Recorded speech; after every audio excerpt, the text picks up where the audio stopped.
Hello friends, welcome to Sita creations. అందరూ ఎలా ఉన్నారు? బాగున్నారా? నా దోశల వీడియో బాగా నచ్చిందా? లైక్ చేసి షేర్ చేయండి. ఇవాళ వచ్చేసి ఇది కొబ్బరి పొడి అండి.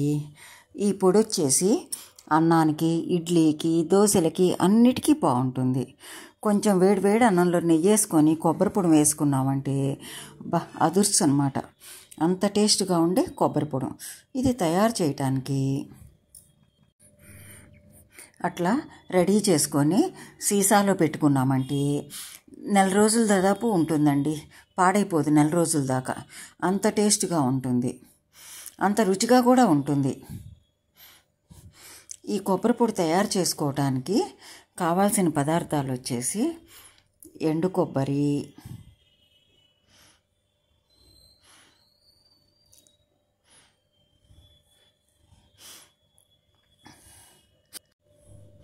చపాతీలో కూడా బాగుంటుందండి. కొబ్బరి పొడి నెల రోజులు నిల్వ ఉంటుంది. ఎండు కొబ్బరి 100 గ్రాములు అండి. 50 గ్రాములు వేయించిన శనగపప్పు, రుచికి సరిపడా ఉప్పు, కారం,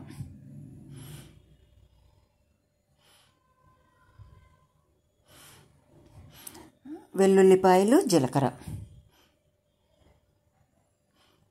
అంతేనండి, ఇంకేం అక్కర్లా.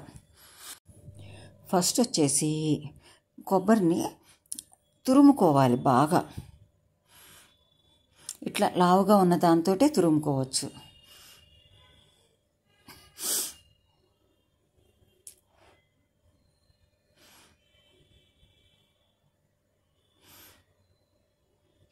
అట్లా తురిమేసరికి ఇట్లాగొస్తుంది. అది మొత్తం తురుముకునేసరికి కొబ్బరి తురిమి పెట్టుకోవాలి, వెల్లిపాయలు ఒలిచి పెట్టుకోవాలి. ఇంకా పొయ్యితో పనేం లేదండి. కారపొడికి మొత్తం తురిమేసరికి ఇట్లాగ వచ్చేసింది కొబ్బరి.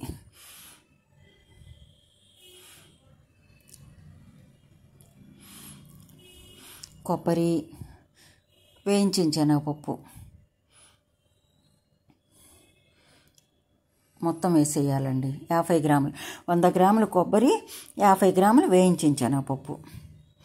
వాటిని మిక్సీ పట్టుకోవాలి. అలా వస్తుంది. ఇప్పుడు దానిలోనే ఒక స్పూను, పెద్ద స్పూన్ అండి, మరి టేబుల్ స్పూన్ కాదు, టీ స్పూన్ కంటే కొంచెం పెద్దది, 1 స్పూన్ ఉప్పు. 1 స్పూన్ ఉప్పుకి 2 స్పూన్ల కారం.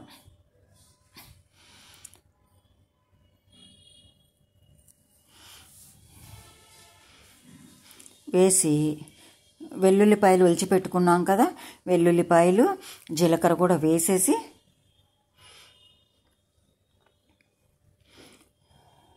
తినగనిగిన వాళ్ళైతే మాత్రం ఒకరు పలుకుగా తీసుకోవచ్చండి. తినలేని వాళ్ళైతే మాత్రం కొంచెం మెత్తగా మిక్సీ పట్టుకోవాలి. మిక్సీ పట్టుకునేసరికి నేను మెత్తగానే పట్టానండి, పలుకుగా తీయలేదు. అట్లా వచ్చేస్తుంది. దాన్ని మొత్తం బౌల్లోకి తీసుకొని కొంచెం చల్లారిన తర్వాత మిక్సీలో వేసాం కదండి, వేడిగా ఉంటుంది.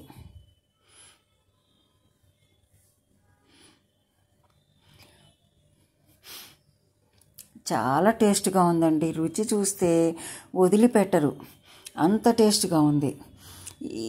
కొబ్బరి పొడి రెడీ అయిపోయిందండి.